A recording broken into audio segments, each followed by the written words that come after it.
Chicos, ¿cómo están? Muy buenas tardes con todos. Vamos a comenzar la clase. Nos quedamos en lo que es patología pleural.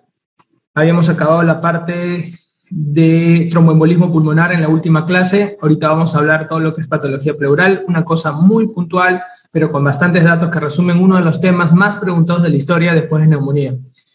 Cuando hablamos nosotros de patología pleural, tenemos que recordar que tenemos dos tipos de patología. Las patologías que tenemos agua en la cavidad pleural, que es una cavidad virtual, o sea, no vemos la cavidad virtual, mejor dicho, no vemos la cavidad pleural, porque es algo virtual, o sea, imaginamos que existe ahí un espacio, pero no lo podemos ver, no hay una imagen, nada. ¿Cuándo se puede ver que hay un espacio? Pues cuando se llena de líquido, o en este caso agua, de cualquier tipo, sangre, pus, o sea, cuando lo puedes ver, o cuando está lleno de aire nada más. Entonces, ese espacio virtual se puede hacer real con la presencia de algo, ¿sí? Que se mete al espacio. Eso tenemos que tenerlo en cuenta. ¿Por qué? Porque para que algo ocupe espacio ahí, ha habido algo raro que ha sucedido.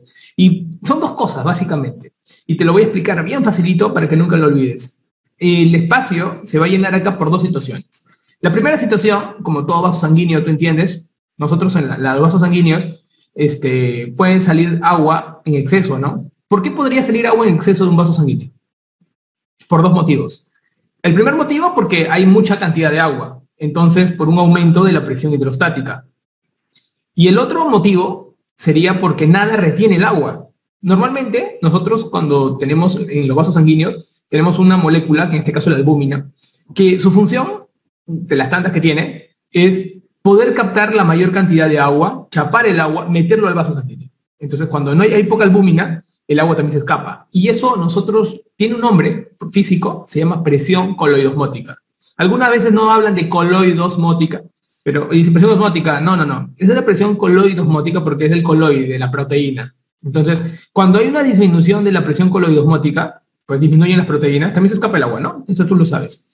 Estas dos son las dos, el 99.9% de las formas por qué se ocurre esto, en el derrame pleural. Y esto ocurre en cualquier vaso sanguíneo.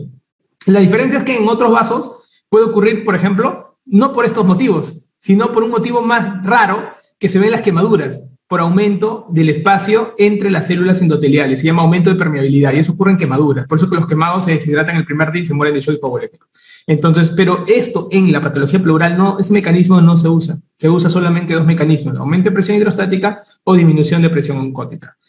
Estos de acá, estos mecanismos, son mecanismos que nosotros, es facilito, vamos a ver que solo sale agua, ¿verdad? Solo sale agua.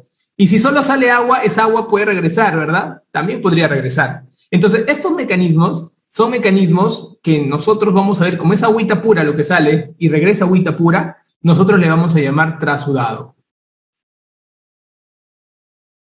¿Por qué trasudado? Porque es netamente un juego de presiones lo que está pasando aquí. Solo es por un juego de presiones. ¿Y por qué está ocurriendo esto?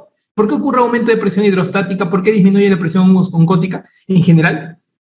Porque algo está pasando en el cuerpo humano. No es un tema de ahí nada más. Es un tema del cuerpo humano. De repente el corazón está afectado, alguna cosa está afectada, pero es un tema sistémico. Entonces el trasudado para nosotros va a ser como que un tema sistémico. O sea, otros órganos son los que están fregados. Pues de repente hay un órgano que está perdiendo proteínas, no sé, el riñón, de repente el corazón no está bombeando bien, se está reteniendo toda la sangre, aumenta la presión hidrostática. O sea, así tienes que pensarlo. Cuando yo veo un trasudado, tengo que pensar en que el cuerpo está jodido, no solo el pulmón. ¿Te das cuenta? Trasudado, trasciende, ¿no? Trasciende el pulmón, o sea, es el cuerpo que está jodido. En cambio, cuando hablamos de exudado, hablamos de otra cosa. Hablamos de que acá no solamente hay agüita, sino, aparte de la agüita que te lo voy a dibujar acá, voy a poner otro color, espérate. Azul, ¿ya? Sino que aparte de la agüita, va a haber proteínas.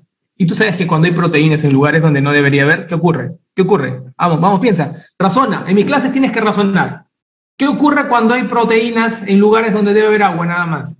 Inflama. Trae células. Nunca te olvides. Trae células.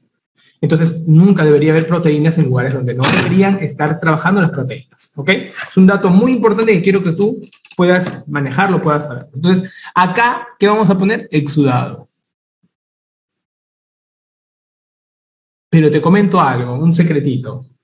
Los exudados son de problemas locales. O sea, inflamaciones locales. No es de todo el cuerpo, es del pulmón. Ah, qué bacán. Entonces, así lo tienes que entender. Entonces, ¿qué pasó? La gente no sabía cómo cuando veía líquido en ese espacio decía, pucha, ¿qué cosa será? ¿Será exudado? ¿Será trasudado? No lo sabemos. Entonces comenzaron a tratar de buscar las causas probables de si es un exudado o un trasudado para más o menos comenzar a dar un tratamiento, ¿no? Porque es lo que queremos. Y así nacen los criterios de Lai. Los criterios de Lai, ¿qué hacen? Buscan esto. Los criterios te dan tres cositas, pa, pa y pa. Y te dicen muy claro, si los tres criterios que te voy a enseñar salen negativos, ojo a, los tres salen negativos, es un trasudado.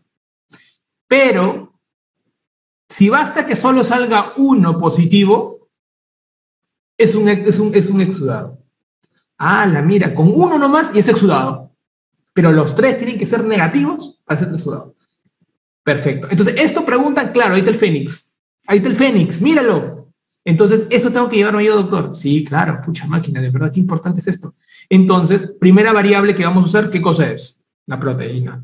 Entonces, vamos a medir las proteínas y vas a dividir así. Las proteínas del pulmón entre las proteínas del suero. ¿Cómo del pulmón? Es que tú le vas a meter una aguja, vas a sacar esa agüita, y de esa agüita que está ahí en la pleura, vas a estudiar cuántas proteínas tiene. Entonces, ese número lo vas a dividir entre las proteínas que están en la sangre. Entonces, acuérdate, para que te acuerdes así para el examen cuando estés nervioso.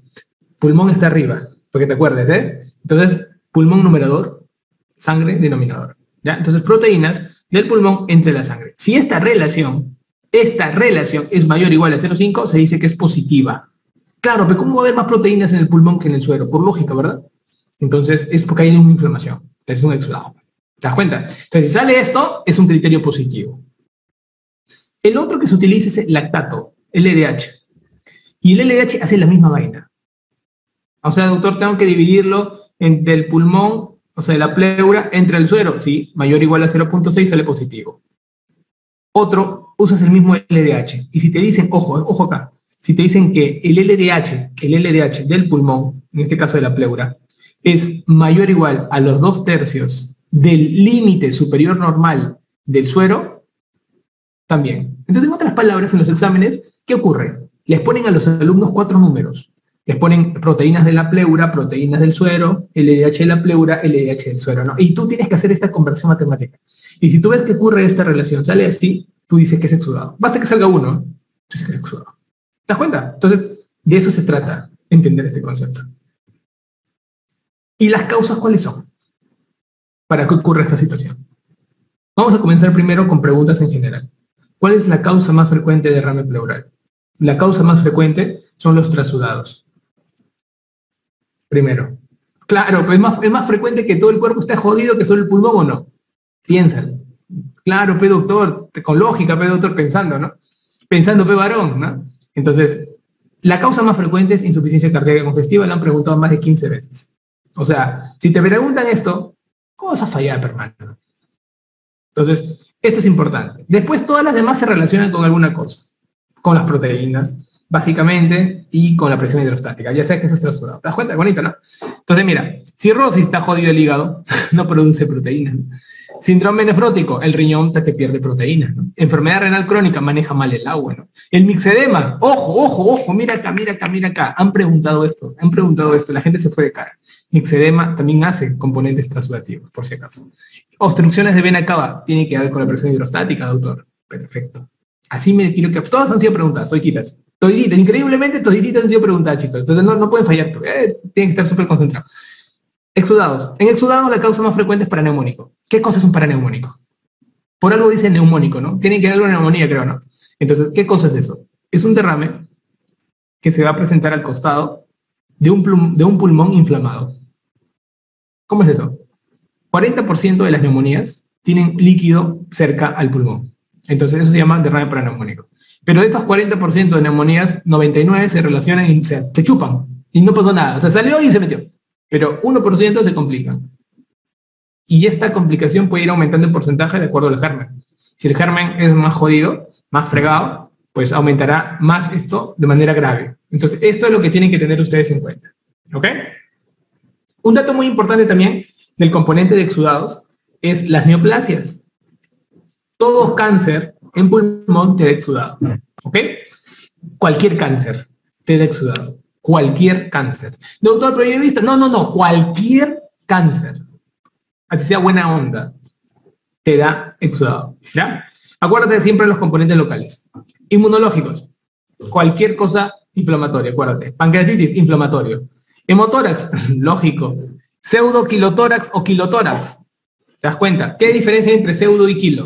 Que el kilo apunta a los triglicéridos y el pseudo al colesterol. ¿Sí? Y el síndrome de Meigs, preguntado en examen, también hace exudado. Entonces, ustedes desde ahorita tienen que tener esta lista. Si no lo tienen en flashcards, lo tienen que tener. Nunca se olviden. Hoy día en la tutoría vamos a conversar eso también. ¿Ya? Entonces, esto me preguntan siempre, doctor, tengo que tenerlo así, dominadito total. ¿Ya? Muy bien, muy bien. Ya sé de teología, doctor, y hace unos años les comento, ponte hace 10 años, la gente, todos tenían la tendencia a dominar teologías. Todititos querían dominar teología. Maestro de teología, la gente memorizaba, la gente... Ahora ya no. Ahora apuntan a la clínica, ¿no? O sea, tú tienes que dominar el diagnóstico, ¿ya? Entonces, dentro del mundo del diagnóstico, ¿qué es lo primero que pasa por tu mente cuando ves un paciente con derrame pleural? ¿Tocarlo? ¿Sí? Siempre les digo a ustedes, hagan lo más fácil. Nunca te compliques la vida. El cerebro humano ha sido creado para que no complicarse. No sé, yo veo gente que se complica la vida hasta cuando estudia, hasta que la hace más difícil. A veces fallan por el método que tienen de estudiar que por el estudio en sí. Te digo, ¿cómo es el ser humano? ¿No? Más se complica la vida cuando debería ser al revés. Entonces, el diagnóstico comienza con la clínica y en la práctica, el que maneja clínica, al toque diagnóstico un derrame. 98% de derrame solamente tocando al paciente, por si acaso. Ah, doctor, ¿y estas placas? No, eso es para complementar a dónde vas a punzar. Eso te quiero enseñar yo, no te lo quedes con los libros. Los libros nos dicen unas medias verdades también. ¿Por qué? Porque al final el libro pues tiene que estar, como dice, ¿no?, con su marketing de fondo. Pero cuando tú ves y haces en la práctica, aplicas ciencia, haces métodos de evidencia, comienzas a ver cuándo hacer, cuándo no hacer, al final te vas quedando con conceptos bien primarios. Y eso quiero enseñarte. Yo quiero enseñarte los conceptos del razonamiento. ¿Por qué hago esto y por qué no lo hago? Porque el día que estés solo no te vas a acordar de la teoría pepaporreta.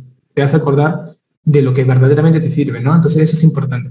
Entonces, en el diagnóstico, la clínica comienza siempre, como siempre les digo, ¿no? Yo voy contra la universidad, sí, porque en la universidad te enseñaron un orden según un libro escrito hace más de 100 años, que lo han repetido varios autores. Entonces yo te enseño algo para que vayas a romper la mentalidad. Primero, oculta. ¿Por qué tienes que ocultar? Porque lo tienes en el cuello, pues, ¿no? Es lo más práctico, tienes estetoscopio. Entonces, escucha tu pulmón.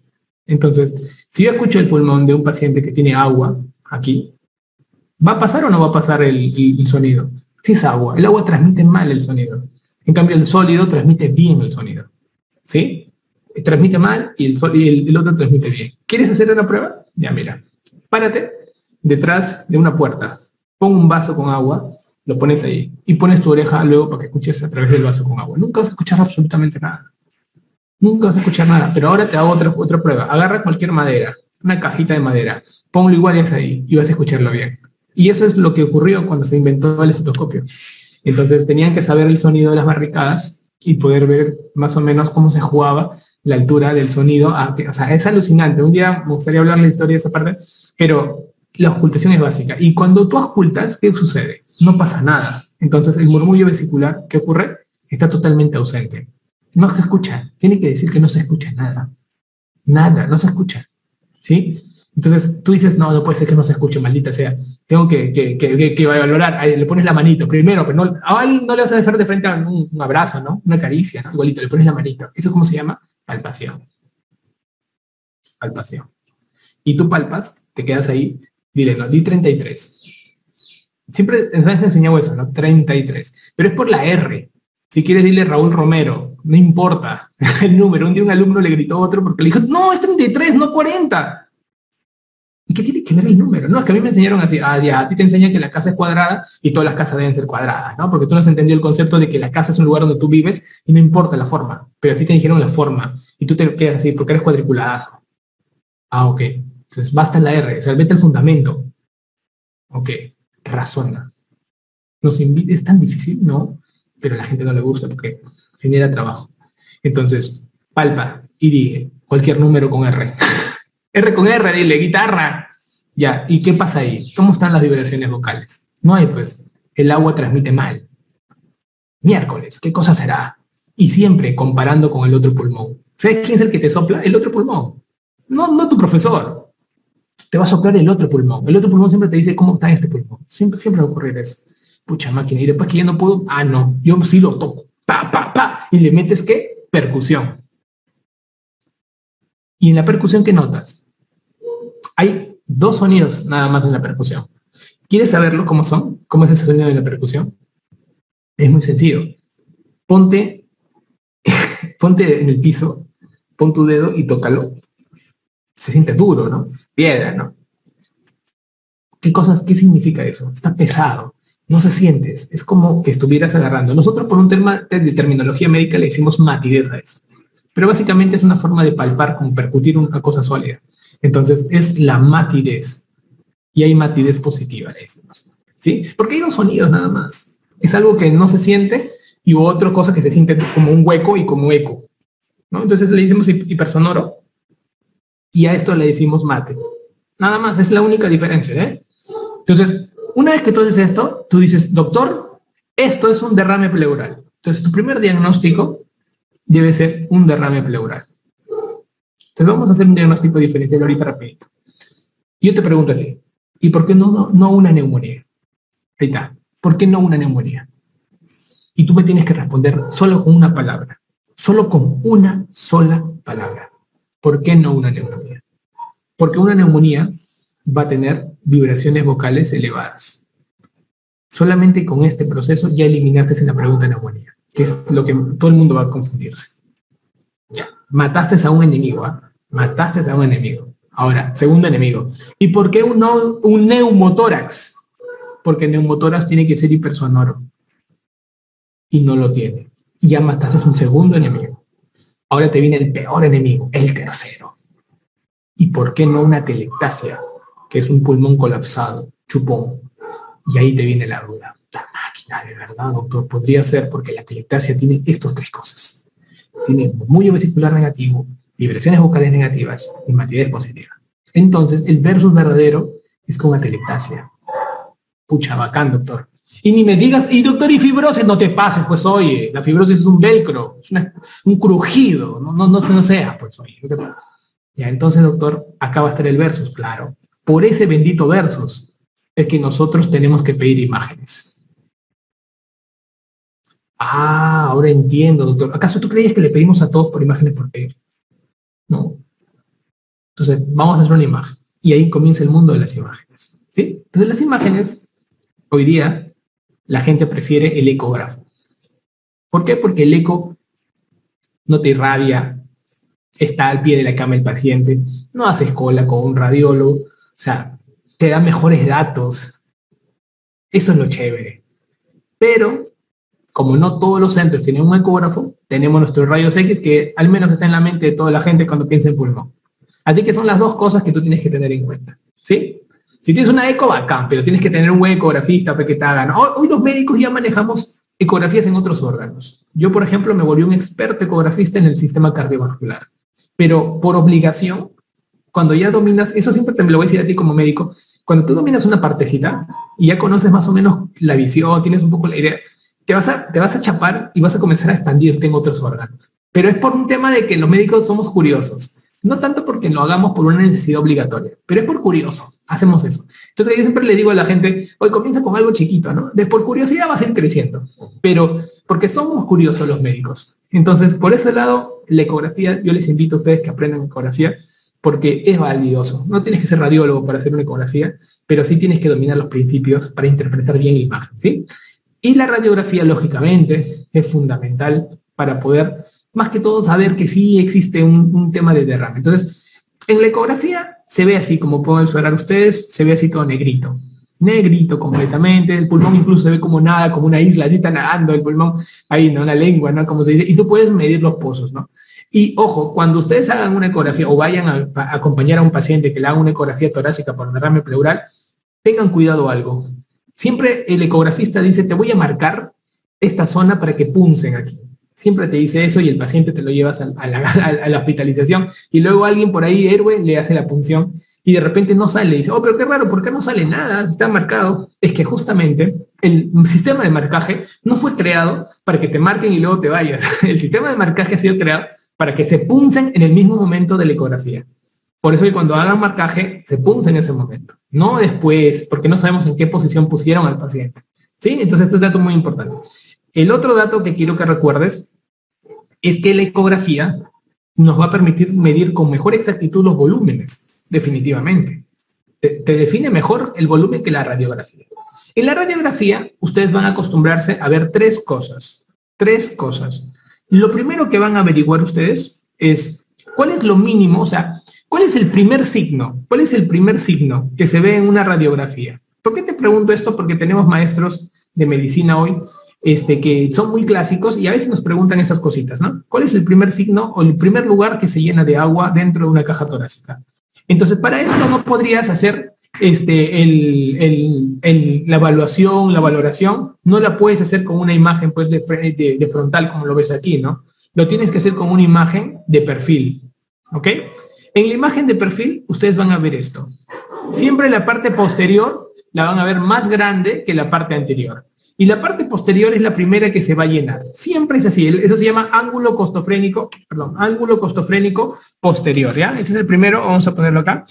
Vamos a ponerlo acá. Ya. Ángulo costofrénico posterior. Es el primer lugar que se llena. Y ya más o menos se dice que aproximadamente se puede ir llenando con 75 mililitros. ¿Sí? Es un dato en general, ¿sí? Y luego esto, como va llenándose, va viniendo de atrás hacia adelante la llenada, ¿no?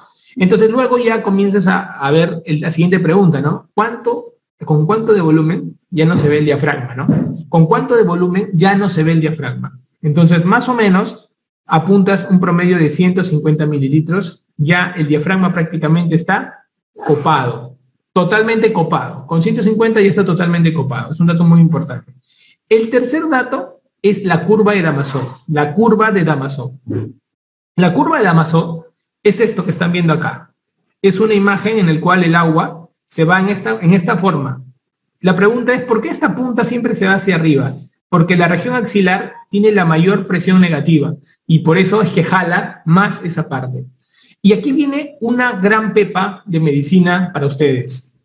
Como una curva de Damasó que tenía un pico que era así, como en algunos pacientes el derrame viene echado completamente. O sea, horizontal, así.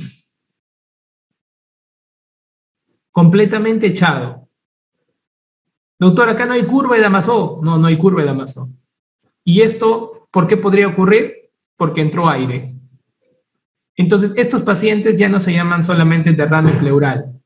Estos pacientes es hidroneumotórax. ¿Qué quiere decir? Que el derrame perdió esa angulación de presión negativa en la región axilar y cayó y ahora es totalmente horizontal. Totalmente horizontal. ¿Ya? ¿Cuál es la mejor imagen?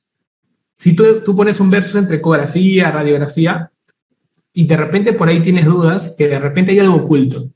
¿Cuándo pedimos? Ahí viene la pregunta grande, ¿no? ¿Cuándo pedimos una tomografía en un paciente con derrame? ¿Cuándo? Cuando sospechamos de que el pulmón está muy involucrado en el derrame. O sea, en los pacientes que tenemos exudado, impacientes, que estamos viendo de que tienen una mala evolución probablemente, o que ese derrame tiene que ser mejor estudiado con detalle, de repente, no sé, es un derrame que está asociado a cáncer. O sea, cuando veo que el pulmón está muy involucrado, yo le pido una tomografía. ¿Ok? O sea, no necesitamos tomografías para hacer diagnóstico. No necesitamos. Suficiente con la eco, suficiente con la radiografía. En algunos centros, de frente ven una radiografía como este tipo y dicen, tomo, de frente, ¿no? Pero en realidad, por un tema de costos, no deberíamos hacer eso. La tomografía es el mejor examen para ver la diferencia entre aire, líquido y sólido en el pulmón. Es el mejor examen. Es la que tiene mayor sensibilidad, es la que tiene mayor especificidad, o sea, no hay forma, nadie le gana. Pero no porque sea el mejor vas a usarlo de inicio, guárdalo. Y aplica tu clínica y aplica los otros métodos menos invasivos por un tema de costo y un tema de accesibilidad a los pacientes. Va a ir bien si lo aprendes a analizar así. Entonces, este dato es muy importante. ¿Por qué? Porque ya conociendo estos 3 métodos básicos, tú ya puedes lanzarte a más o menos manejar un algoritmo. Y el algoritmo nace así. Es un algoritmo de manejo en la cual nosotros vamos a tener, como se dice, que saber indicar, saber orientar más o menos a nuestro paciente. Y doctor, ¿qué hago cuando tengo un paciente? ¿Qué hago cuando tengo un paciente que tiene agua en el pulmón? Ya sé que es un derrame. Ya sé las causas probables. Ya más o menos me enseñaste a pedir imagen. Pero ¿qué hago? Siempre la palabra del alumno es ¿qué hago? Pero el ¿qué hago? Nace de un algoritmo. Acá, por ejemplo, ustedes vamos a interpretar todo esto. Voy a tratar de resumírtelo todo para que no pierdas tiempo y rápido te vayas a la pepa, como se dice, ¿no? Entonces, tenemos un derrame pleural. Le hacemos la ecografía de tórax. Y en la ecografía de tórax se puede detectar desde 20 mililitros. En la tomografía se puede detectar desde 5 mililitros, alucina. Entonces, con más de 1 centímetro de espacio en la ecografía, tú dices, esto se equivale a 20 mililitros. Escuchen, chicos. Si ustedes demuestran que hay más de 1 centímetro en la ecografía, sí, doctor, sí hay. Piensen rápidamente en insuficiencia cardíaca porque es lo más frecuente. Y van a ver la clínica del paciente. ¿Tiene clínica cardíaca o no tiene clínica cardíaca? Si tiene clínica, entonces es una insuficiencia cardíaca. Y fácil que tiene tomado los 2 pulmones, porque la insuficiencia cardíaca es trasudado y los trasudados generalmente son bilaterales, a diferencia de los exudados que son unilaterales. Ah, buena. Entonces dedícate a tratar el problema cardíaco, porque a pesar que tú lo drenes, eso se va a llenar. Entonces viene acá otra pregunta médica. ¿Con cuánto de agua llenas una cavidad torácica? 3 litros en la derecha, 3 litros en la izquierda de un adulto de 70 kilos. Ah, su madre, doctor. Claro, pero tu capacidad pulmonar total, ¿cuánto es? 6 litros. 3,3. Alucina. 3,3.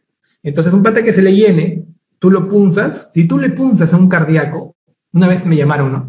Tobriseño, porfa, una punzada acá al paciente cardíaco, está agitado. Yo le digo, escúchame, tú quieres que le punce los 2 lados, ¿no? Sí, es que está agitado, doctor, ya. Yo le punzo ahorita, no hay ningún problema, le voy a quitar la agitación ahorita. Y en 4 horas se llenó de nuevo todo. ¿Cómo? Sí, es que el problema no es esto, el problema es el corazón. Estás atacando a las complicaciones, no a la causa. Ok, entonces, con consideración para ustedes, los trasudados ataquen a las causas.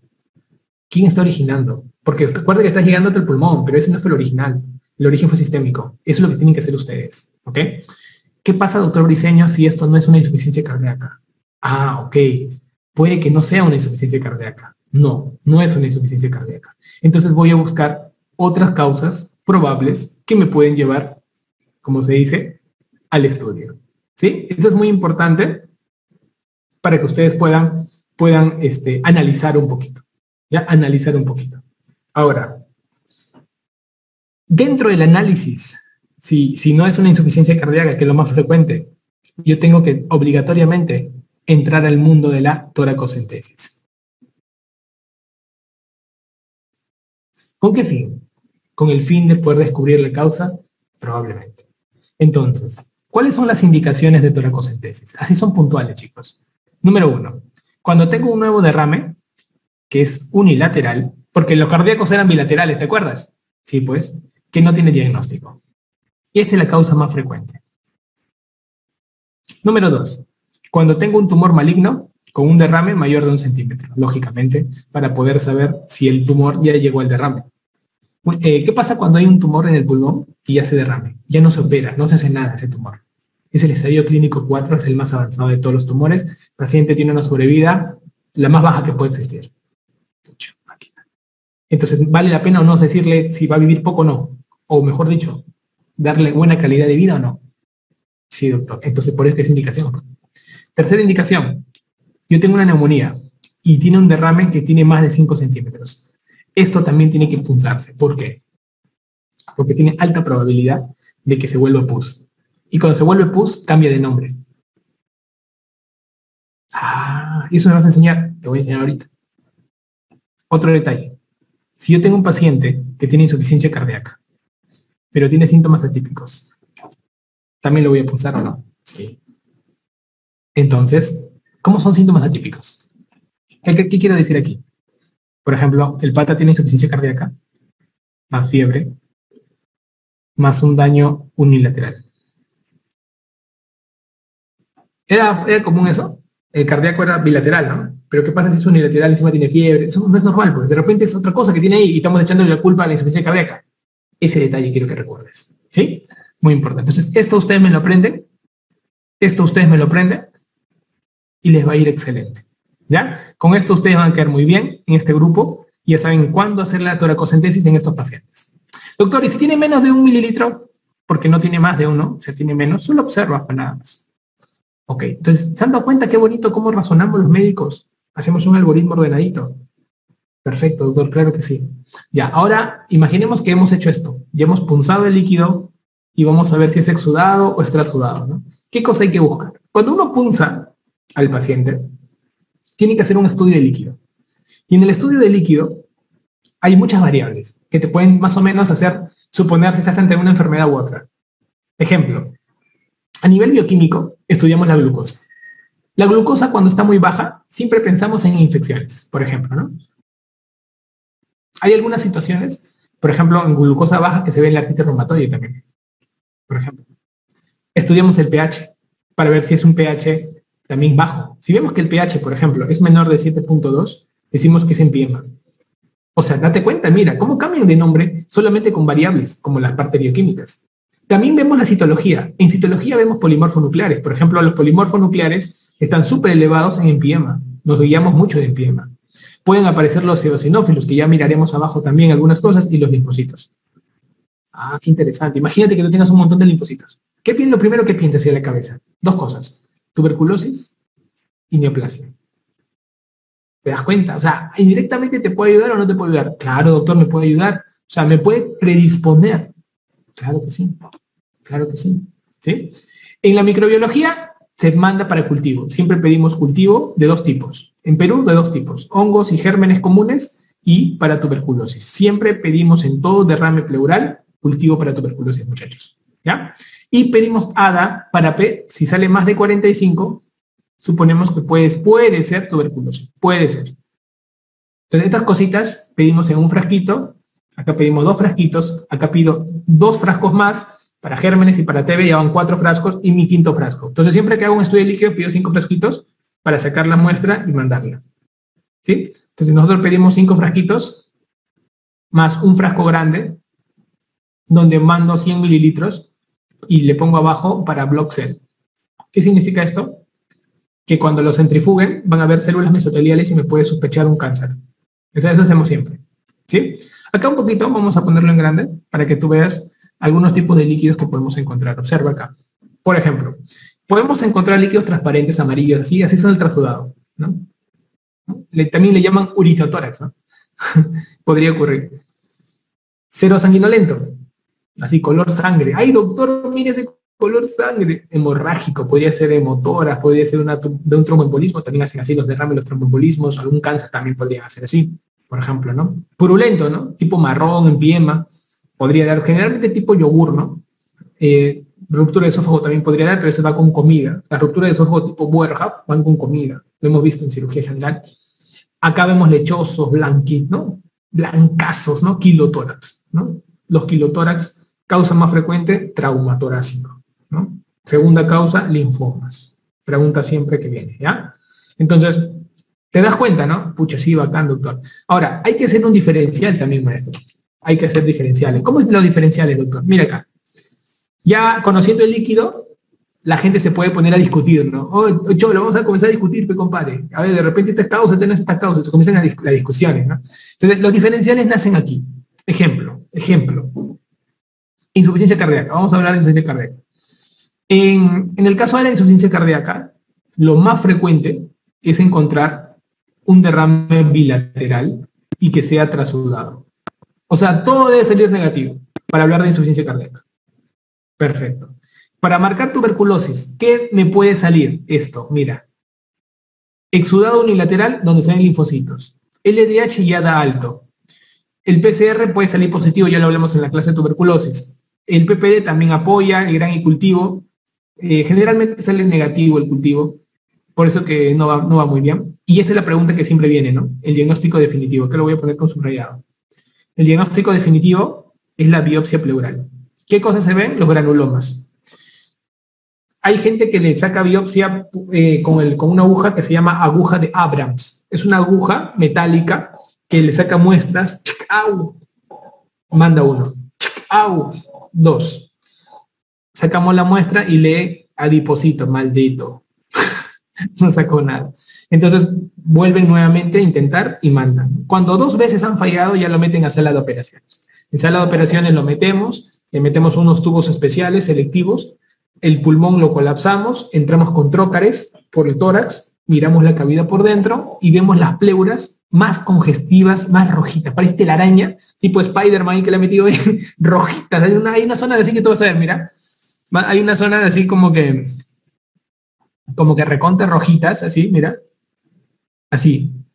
Imagínate que tú entras a una cavidad pleural y ves una zona de así, tipo de que el hombre araña hecho su nido, ¿no?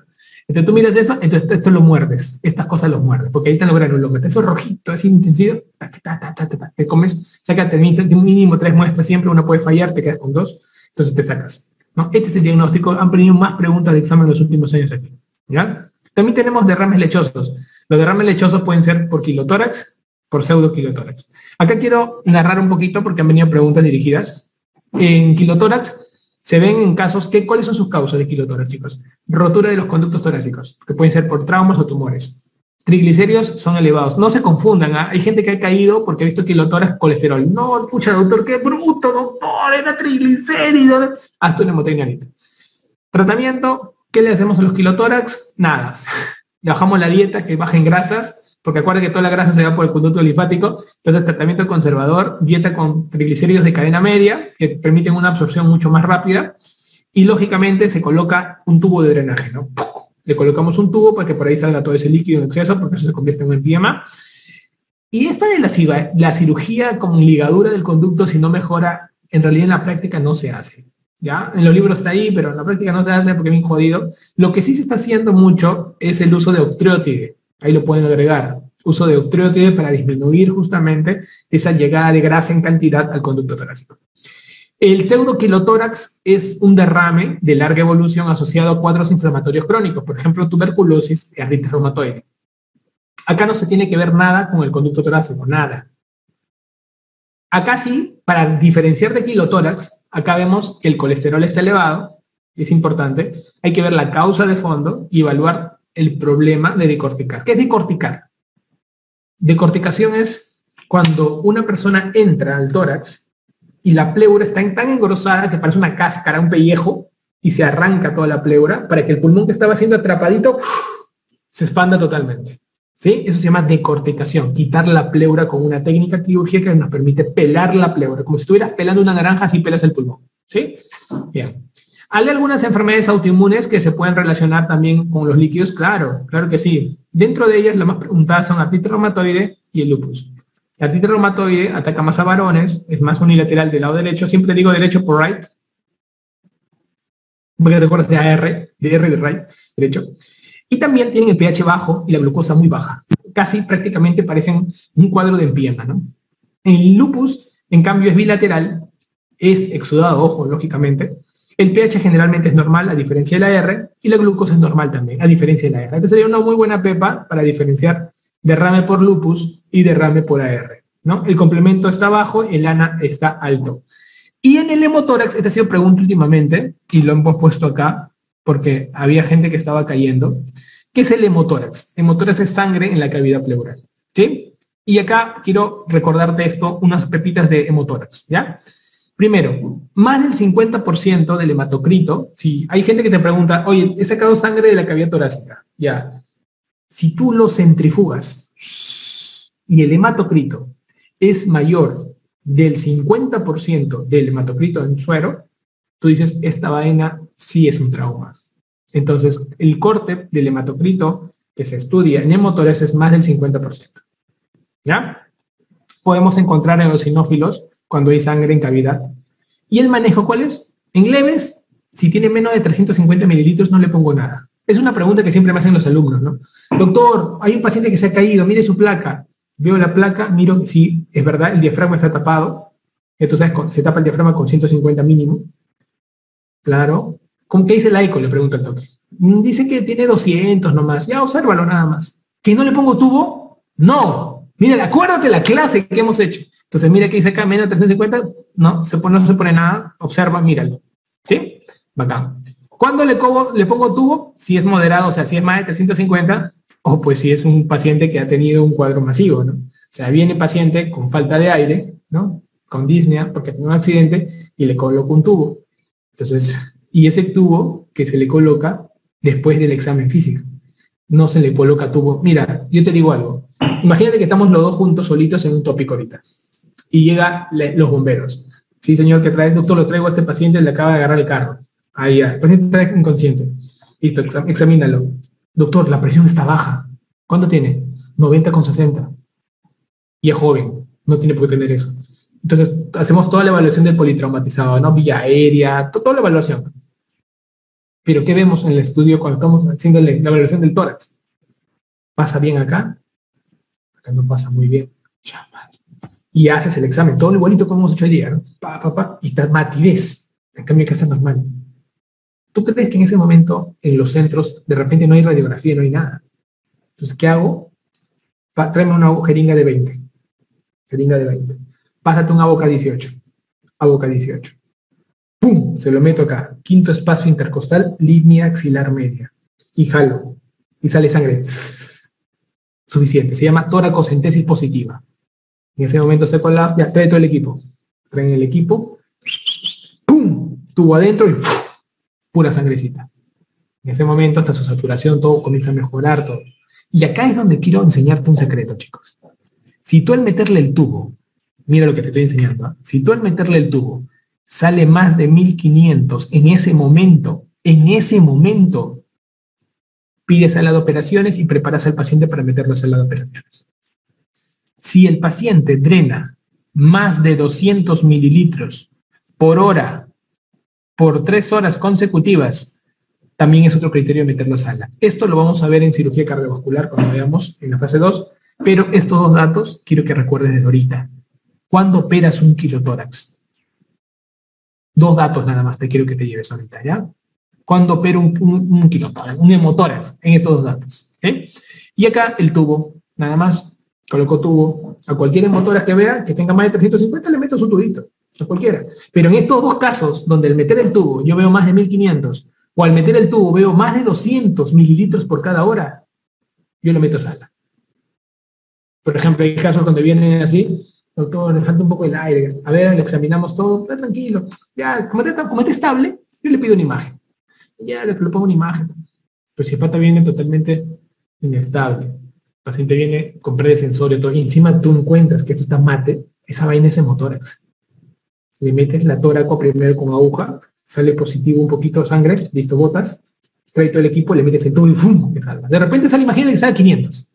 ¡Zum! Ya, lo dejas observando ahí. Dejas el tubo, le dice a la enfermera, por favor, registre cada hora cuánto sube el frasco de la sangre. Ya, doctor, ¿y qué hace la enfermera? Trae su Cardex, y entonces ahorita pone hora 0, ha agotado 500 de colocar tubo. Pasa una hora y ve 900. Pasa una hora más, doctor, hay que cambiar frasco, se llena agua, lo cambia en frasco. Y cuando tú miras, ¿no? Ya pasaron 3 horas de que llegó, ¿no? Le dicen al residente, por ejemplo, el interno. ¿Cuánto ha hecho? Doctor, la primera hora ha hecho 300, la segunda hora ha hecho 600, la tercera hora ha hecho 400. ¿Y qué estás esperando? ¿Qué quieres meterlo a sala? ¿Te pasa que se desangra? Y lo metes a sala. Lo estabilizas, le metes la sangre, le metes todo. Entonces, quiero recordarte todos los números, que es últimamente es tendencia, está viniendo mucho, pero es importante dentro del manejo del diagnóstico. ¿Ok? Y con respecto, acá te he hecho una pepita con respecto a empiema. Empiema ha venido, en las preguntas de examen de pregrado me sorprende, porque en posgrado, en residentado, como que le dedicamos su tiempo debido, porque los médicos ya generales, médicos que están tratando pacientes, como que lo ven, pero me llama la atención mucho que haya venido mucho en pregrado, al menos la última tendencia de exámenes. Entonces, merece una diapositiva, para explicar unas cositas que quiero que te lleves porque vas a salvar vidas. Tú salvas vidas en estas clases. Estas clases no solamente aseguras todo tu examen, vas a responder todas las preguntas facilitas, sino que salvas vidas, ¿ya? El empiema, te comento algo, es cuando ese líquido se transforma en pus. Entonces, como ya se transformó en pus, lo clásico que nos preguntan es cuáles son los gérmenes que se meten al empiema, ¿no? Para que permita esto. El Staphylococcus aureus es actualmente el germen más frecuente que permite esto, por si acaso. Antiguamente era el Streptococcus pneumoniae, o sea, el neumococo. ¿Y por qué te digo esto? ¿Por qué te digo que antiguamente? Porque he visto preguntas donde muchos alumnos se confunden, ¿no? Dicen, no, neumococo es. No, neumococo es la causa más frecuente de neumonía, pero no de empiema. ¿Y por qué, doctor? Porque antiguamente no había tantos antibióticos, pues. Por eso que neumococo lo era. Por eso que hoy decimos, ¿el empiema es más frecuente intrahospitalario o extrahospitalario? Intrahospitalario es más frecuente. ¿Y quién es el rey del intrahospitalario? El papi, ¿no? Estafilo, Pseudomonas, ¿te acuerdas? Y de los extrahospitalarios, imaginemos que alguien te preguntara empiema extrahospitalario. Acá la causa podría ser neumococo. Pero esto es raro. De 100 empiemas, 99.9 son intrahospitalarios. Pues. O sea, nadie viene de la calle con, doctor, tengo empiema, nadie. Todos son pacientes que generalmente están hospitalizados por otra causa y dentro del hospital te hacen empiema. Por si acaso, te lo voy avisando para que seas, o sea, te adelantes a todos estos cuadros que vayas a ver en el hospital. ¿Sí? El empiema tiene 3 fases de formación. Hecho esto, si así explicaran en los libros, qué feliz seríamos todos los cirujanos de tórax. Los libros no te explican de esa manera, te hacen una mezcolanza en el cerebro y luego vas a aprender con cada caso de paciente de cada etapa. He tenido pacientes de cada etapa, por lo tanto, cada etapa hay un tiempo, que es muy fácil que te eche una sincronía con tiempos para que sea más fácil. La etapa 1, generalmente, teóricamente, puede llegarnos a durar de 1 a 2 semanas. La etapa 1, ¿ya? La etapa 1.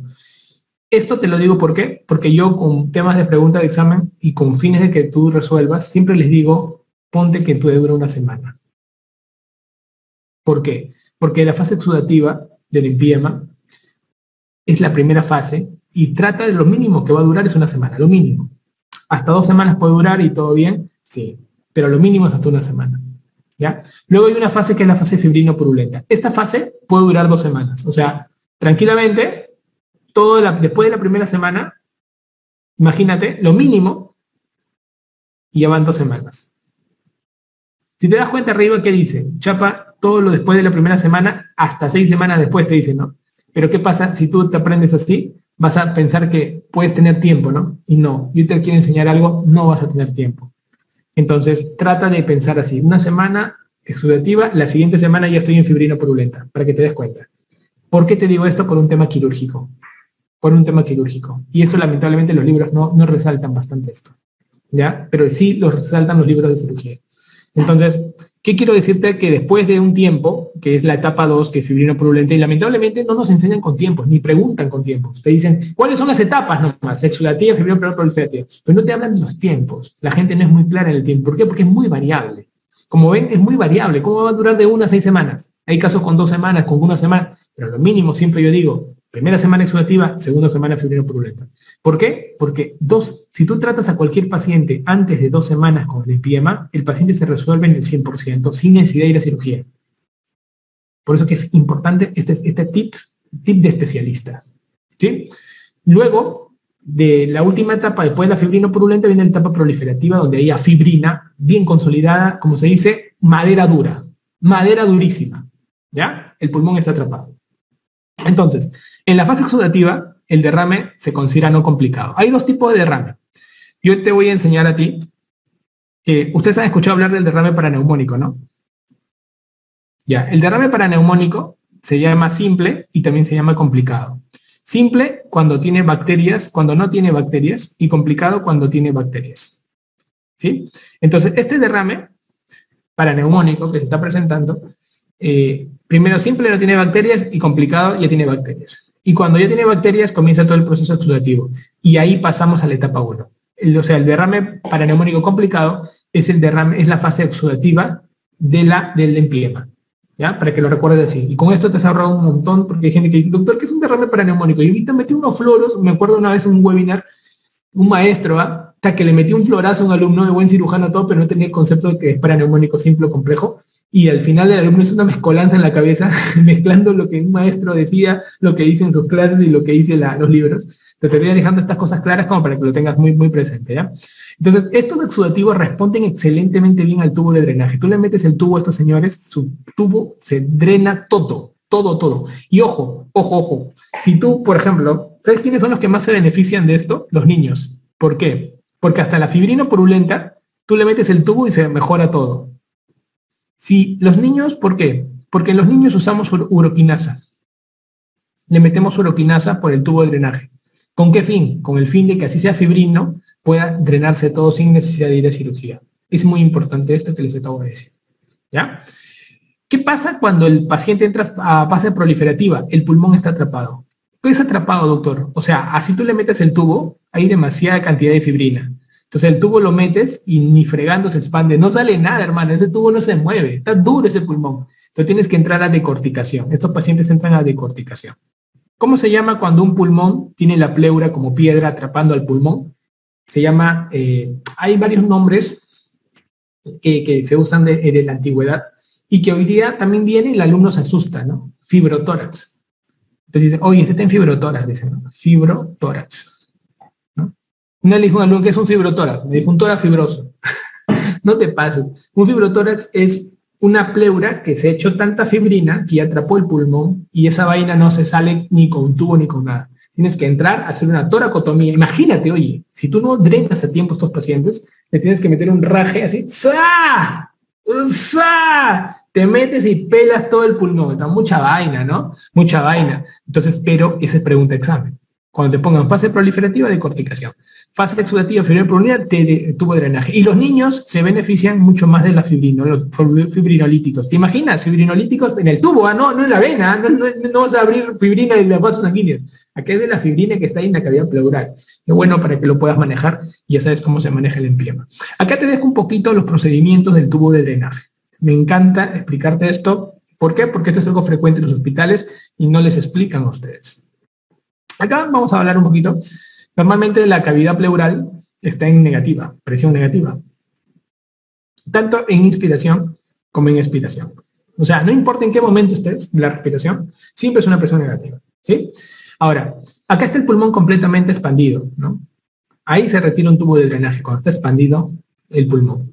Y acá, por ejemplo, se ha colocado un pulmón. Acá hay aire en la cavidad del espacio pleural y por lo tanto se ha metido un tubo de drenaje. El tubo de drenaje lo colocamos así. Te voy a poner una imagen, ¿ok? No es un taller de tubo de drenaje, pero al menos quiero aprovechar estos momentos porque sé que tienes. Bueno, acá al paciente lo han echado boca abajo.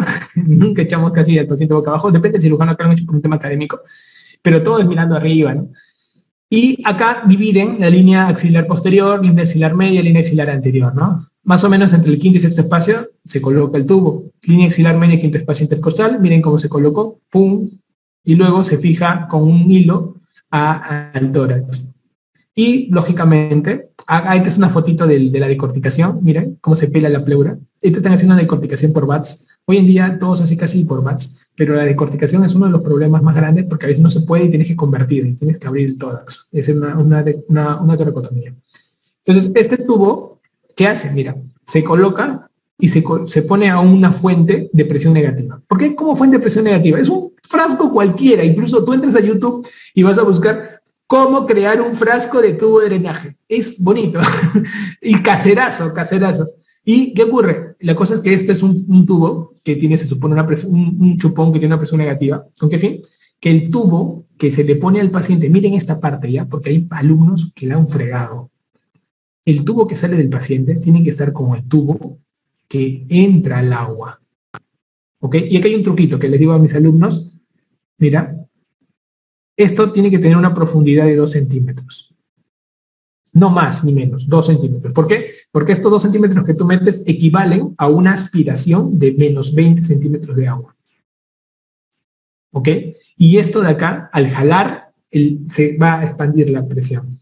Entonces, ¿qué pasa? El aire entra acá y sale como burbujitas. ¿Sí? Estas burbujitas salen por este tubito que no llegó, mira, no llegó y sale por aquí. Hay gente que quiere aspirar para sacar más rápido. Le mete un aspirador de la pared con un jeve, se le coloca acá y esto jala y aumenta el retiro, ¿no? También puede ocurrir eso. Pero acuérdense, el tubo sale con el frasquito que se mete al agua. No la vayan a poner acá, hay gente que lo ha puesto acá, lo ha fregado el pata, le ha hecho un neumotórax, todo el aire se metió y lo ha fregado y lo ha matado, de verdad, o sea, tengan cuidado con estas pepasas de oro que les estoy dejando, pero así se coloca el tubo. Ahora, la pregunta que todos me hacen es ¿cuándo retiro, no? ¿Y cuándo retiras un tubo, doctor Briceño?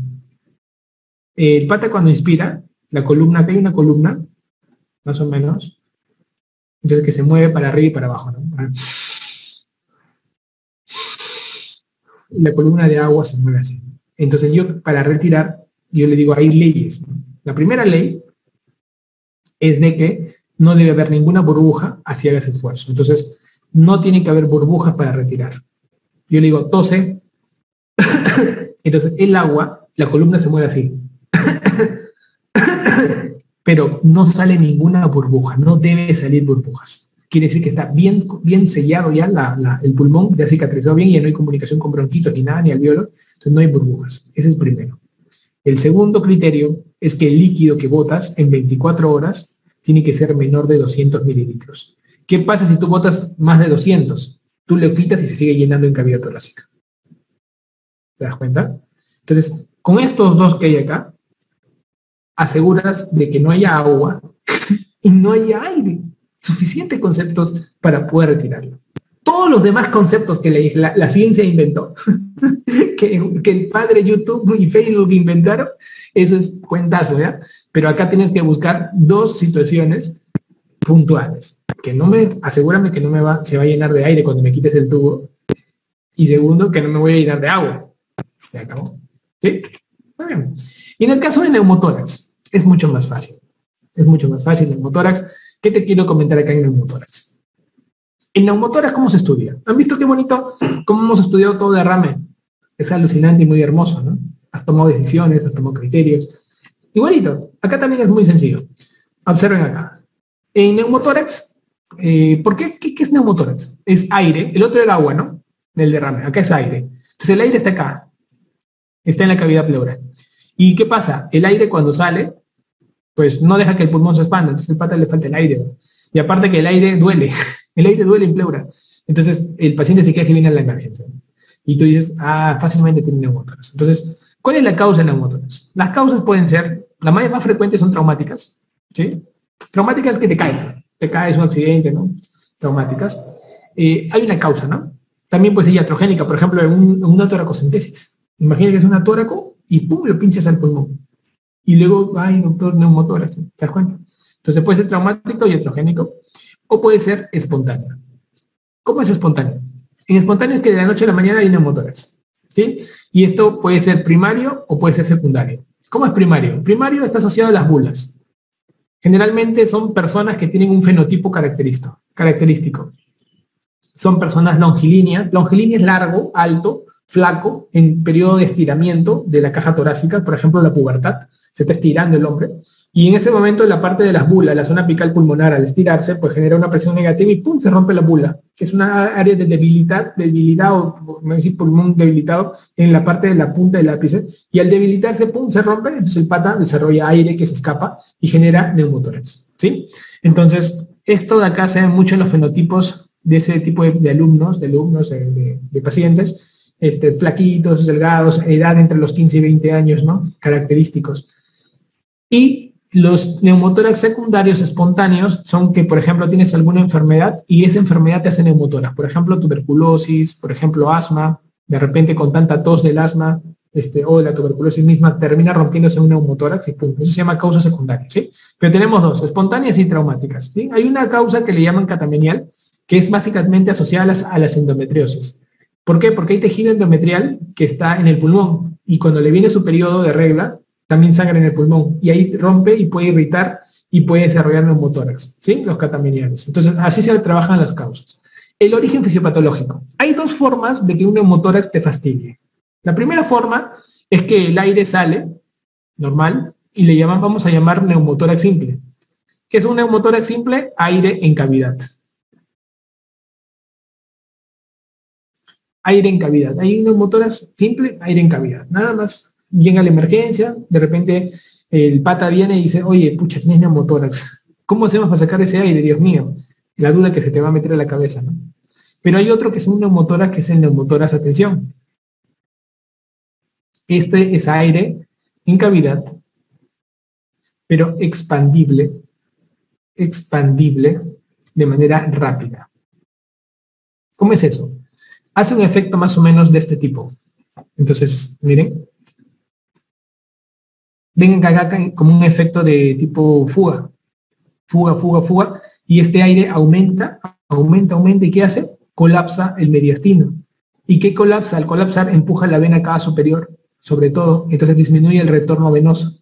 Y si viene menos sangre al corazón, ¿cómo va a salir la sangre del corazón? También sale menos, ¿no es cierto? Entonces la presión arterial también baja. ¿Por qué? Porque está viniendo menos, entonces boto menos. Entonces este neumotórax te puede matar. Se llama neumotórax de tensión, ¿sí? Entonces, tenemos dos, neumotórax simple y neumotórax de tensión, para que vayan entendiendo los conceptos. Y el diagnóstico es la radiografía. ¿También se puede hacer con ecografía, doctor? Sí, pero en realidad ecografía se usa mucho en UCI. Eso sí te puedo decir. Ecografía se usa mucho en UCI, porque a veces no pueden traer la radiografía portátil y entonces lo hacen con la ecografía. Pero la radiografía es lo que más vamos a ver. ¿Y qué observamos? Miren acá, vamos a ver. Miren, al ojo nomás. El pulmón, mira, está colapsado. Está colapsado. Los espacios intercostales están súper separados. Entonces, espacios súper separados, colapsado pulmonar, está totalmente expandido, ¿no? Ahora, si el paciente, te dejo un truquito, si tú ves una pregunta de examen que dice neumotórax y tú ves que la presión arterial sistólica está baja, esto equivale más o menos a decir menor de 90 en sistólica. Esto igual es un neumotórax a tensión. ¿Ok? Preguntas de examen. ¿Cómo saco un neumotórax a tensión, doctor? Es un paciente que tiene neumotórax con presión baja. Y ojo, el neumotórax a tensión simula un taponamiento cardíaco. O sea, también puede dar, ¿qué cosa? Pulso paradojal. Ah, interesante. Si yo veo pulso paradojal en una pregunta de examen asociado a neumotórax, está bien, es un neumotórax a tensión. Vaca. ¿Y cómo se maneja? Es facilito, mira. Ya te enseñé. Hay un neumotórax que está tranquilazo, se llama estable, pero hay algunos que hacen efecto de válvula, que es el inestable, que es que está aumentando y está comprimiendo el mediastino. ¿Cuál es mi objetivo como tratamiento? Cualquier estable, o sea, se tiene que tratar así con esta fórmula que te voy a dar, pero si es inestable, tienes que transformarlo en estable. ¿Cómo transformas un inestable a estable? Porque acá se muere rápido, en media hora muere. Si tú ves un neumotórax de tensión, en media hora muere. Ay, Dios mío, doctor, pero eso tengo que llamar al cirujano de tórax. No, no necesitas ningún cirujano para tratar un inestable. Ningún cirujano. Tú como médico general lo puedes hacer. Y mira cómo lo vas a hacer. ¿Cómo tratas un inestable? Mira. Buscas el segundo espacio intercostal, le metes la aguja, con una jeringa de 20, cargada solamente 10 mililitros de suero, para que cuando jales salgan burbujas. Eso significa que estás en la cavidad. Una vez que salieron burbujas, sacas toda la jeringa y dejas el avocat. Un avocat grueso lo que puedas, un 14 está bien. Yo le enseñé esto a ustedes en clase y la otra vez me pasó con un interno actualmente. El interno me mandó el video. Estaba él en un lugar, centro de salud, un centro de salud. Y estaba él y el médico le había dejado encargado su sello. Con enfermeras. Y hizo todo. Y mandó el video. Lo grabaron a él haciendo el procedimiento. O sea, ¿qué estaba haciendo él? Doctor, el paciente tiene timpanismo. He tocado, está timpánico. Me dijo, está timpánico. Es típico de neumotórax. El murmullo no pasa, doctor. No pasa. Y está timpánico. Clarito, doctor. ¿Cuántos años tiene? Tiene 16 años. Ya. Y le falta el aire, doctor. Está totalmente con saturación en 80. Tenía saturación en 80. Su frecuencia cardíaca, ¿cómo está? Doctor, está en 140. Su frecuencia cardíaca está elevada. Su presión arterial está un poco baja, doctor. Está como 80 con 60. Ya, este pata va a morirse ahorita. Escúchame, le dije.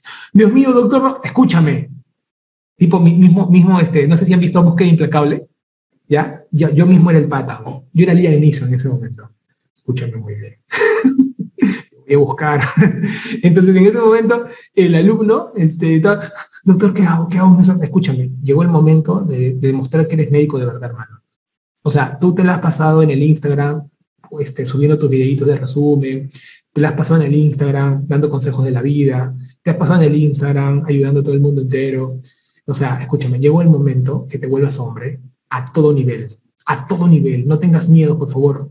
No, doctor, ahora no puedo decir eso, porque de repente salen ahí, ¡ay, las mujeres no pueden! Ya, escúchame, estamos hablando de un gentilicio en general. Oye, escúchame, quiero que ahora sí, por favor, métele todo el punche posible y no tengas miedo lo que te voy a decir. No es el médico, doctor, se ha ido, pero ¿cómo te ha dejado el sello? Así es, doctor. Ya, escúchame, no importa. El paciente de ahí merece nuestra atención. Lo que vamos a hacer es lo siguiente. En este momento vas a chapar un Avocat número 14. Pide ahorita. Ya un ratito, doctor. Doctor, acá está el Avocat número 14. Perfecto. Ahora, ya tienes el Avocat número 14, ¿sí? Ya, pide. ¿Tienes Yovisol? Yodopovidona al 10%. Yovisol. No hay, doctor. Ya, alcohol yodado. Alcohol yodado. Sí, alcohol yodado. Una gasa. Ya, habla con la familia ahorita. Pero le vas a decirle que le va a hacer un procedimiento porque si no lo haces tú, se va a morir en 20 minutos. ¡Dios mío, doctor! Vas a tener tu primer cadáver. ¡Escúchame! Ya, doctor. En ese momento había mucha tensión en el ambiente y le dijimos, ¿no? Vas a echar al paciente. Vas a agarrar y vas a buscar el segundo del paciente. ¿Usted sabe buscar espacios? Sí, más o menos, doctor. Ya, escúchame. Agárrate la clavícula del paciente. Siente la clavícula en la mitad del punto medio. Sí, siento la clavícula, sí siento ya. Ya, baja más. Sientes ahí que el primer espacio ahí, después de la clavícula, bajas ahí un espacio, ¿no es cierto? Sí, doctor, ahí sí no lo pongas. Ah, no lo pongo. No. Un espacio más. Ya sentía. Tenía el celular acá de la enfermera. Ya, ahora la enfermera te está mirando, no tengas miedo, tú tienes que ser tranquilo, tienes que, como si esto fuera algo que tú lo haces todos los días de rutina. Es muy importante este momento. ¿Entiendes? Sí, doctor. Ya, agarra una jeringa de 20. Cárgalo con 10 de cloruro. Ponle la aguja y con el plastiquito de la boca.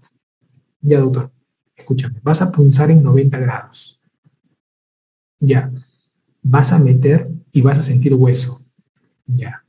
¿Ya sentiste hueso raspando? Sí, doctor. Ya, vas a tratar de no irte para abajo del hueso, porque vas a agarrar el vena, arteria y nervio intercostal, te vas a ir arriba raspando. Ya, doctor. Y comenzó en ese momento el alumno ahí. Ya, vas a aspira. Ya entré, siento que he entrado, doctor, he pasado, siento que ha pasado algo, doctor, siento que ha pasado algo. Se había metido ya por acá, por delante. Ya, empuja un poquito más. Doctor, tengo miedo, no voy a decir que le ponga un cebo. ¡Mete nomás! Y me comenzó a meter. Jala. Doctor, he comenzado a jalar y he salido aire. Comenzó a salir burbujas por aquí. Perfecto, lo has hecho bien. Mete un poquito más. Ya, ahora sácale toda la jeringa con el agua, sácale todo. Ya, doctor. Yo lo escuché todavía el sonido. Ya, ¿lo lograste o no? Sí, doctor. Ya. ¿Cuánto tiene de presión que le vayan viendo a la enfermera? ¿Cuánto tiene frecuencia cardíaca y cuánto es saturación? Chicos, las 3 variables mejoraron en 10 minutos. En 10 minutos. 10 minutos mejoró todo. Y el paciente también se despertó porque escuchaba ahí y el paciente comenzó a mejorar. ¿Qué hizo él? Convirtió inestable a estable. Le salvó la vida. Ahora, estando en estable, como él ha venido con unas motoras, tiene que terminar en tubo de drenaje. Él no sabe colocar tubo. Pero ya avisaron a todos, no se va a morir. Me dice, doctor, muchas gracias. Doctor, me voy. No, te quedas ahí con la aguja hasta que venga alguien que le ponga el tubo. O te vas con el paciente con la aguja puesta ahí contigo encima. Dios mío. Y es otra historia. Pero lo salvó. O sea, lo salvó. Y eso es lo que tenemos que buscar nosotros. O sea, no solo aprender para un examen, sino salvar al paciente. ¿Sí? Ahora, el paciente cuando ya está estable, imaginemos que un paciente viene con, digamos, una motora simple. Es un paciente estable y tú ves en el porcentaje que tiene menos del 20%. Entonces, ese paciente lo observas. Y si el paciente tiene más del 30%, le colocas un tubo de drenaje torácico. ¿Ya? Estos porcentajes, una vez me dijeron, doctor, ¿y cómo hallo el porcentaje? Mira, hay 1000 maneras, ¿ya? Pero te voy a enseñar una manera que creo que cualquiera lo haría, que es medir de la línea media del esternón, ¿sí? De la línea media del esternón, mides hasta la cavidad torácica y es la variable A. Y luego mides de la línea media acá, hasta que acabe todo el borde del tejido que se vea que será pulmonar, todo eso. Esta variable será variable B, ¿sí? Entonces lo único que tienes que hacer es poner A al cubo menos B al cubo entre A al cubo, para ver volumen. Este número es el porcentaje que va a salir. Puedes ponerle los mismos valores, ¿no? En centímetros, todo. Lo ideal es hacerlo esto en una placa digital. O sea, en la misma placa. Toma la placa y en la pantallita ahí lo puedes medir. Es una parte ideal y rápida y práctica. Doctor, ¿y la cirugía cómo se hace? ¿Cuándo se hace cirugía? Mira, hacemos cirugía cuando es bilateral. O sea, el pata debuta con neumotórax en los dos pulmones, los dos tórax, mejor dicho. Entonces, bilateral. Otro cuando es el segundo episodio. Viene, doctor, de nuevo estoy con neumotórax. Pucha, pero tú no te había dado la vez pasada, te puse el tubo y todo mejoró. Sí, doctor, pero el mismo pulmón está. Ya, segundo episodio ipsilateral. Si hay un segundo episodio contralateral, también ponle el tubo, mejor, y opéralo. ¿Por qué? Porque hay un caso, ¿no? Primero viene por esto, ahora viene por el otro lado. No, mejor opéralo al pata. ¿Por qué? Porque puede ser que este vuelva y no, mucho peligro, se puede morir. Y cuando tiene una progresión de riesgo, ¿no? En progresión de riesgo puede ser, por ejemplo, los buzos, pacientes que están sometidos a alta presión, ¿no? Por ejemplo, un futbolista. A ver, un futbolista que tenga neumotórax, ese pata va a correr un montón, va a volver el neumotórax. Entonces, mejor quítale ese tejido que está mal. ¿Y cómo se hace la cirugía? Pues la cirugía básicamente se hace por VATS. Se entra a la cavidad. Mira, acá se hace una lengüeta de la punta del pulmón. Esta lengüeta es la que está rompiéndose. Se le colocan las grapas y luego se saca el tejido engrapado por la cavidad pulmonar, ¿no? Acá está la bula. Mira cómo se ve la bula. Bonita se ve la bula. Mira, como una bolsita. Esta es la bula, ¿no? Se rompe la bulita, se le coloca grapas al pulmón y este tejido se retira por la cavidad torácica para disminuir, digamos, la recidiva, ¿no? ¿Ok? Entonces, esto, chicos, me lo aprenden bien en la parte de cirugía de neumotórax. Entonces, así es como manejan los neumotórax y todo tranquilo. Doctor, una pregunta. A los pacientes que tienen menos de 20% se observa, sí. Se dice que más o menos se reabsorbe 1% por día. Entonces, nadie va a aguantar, pues, ¿cuánto día vas a aguantar? Nada. ¿Y cuándo se retira el tubo? Ya te enseñé cuándo se retira un tubo. ¿Te das cuenta? Tose y no burbujea, tranquilo. Y ves el pulmón que está expandido. Bueno, confirma siempre, en cualquier patología pleural, siempre busquen confirmar que en la radiografía de tórax, siempre busquen confirmar que haya una expansión pulmonar. Expansión pulmonar. Eso es muy importante para todas las patologías que uno tiene que manejar.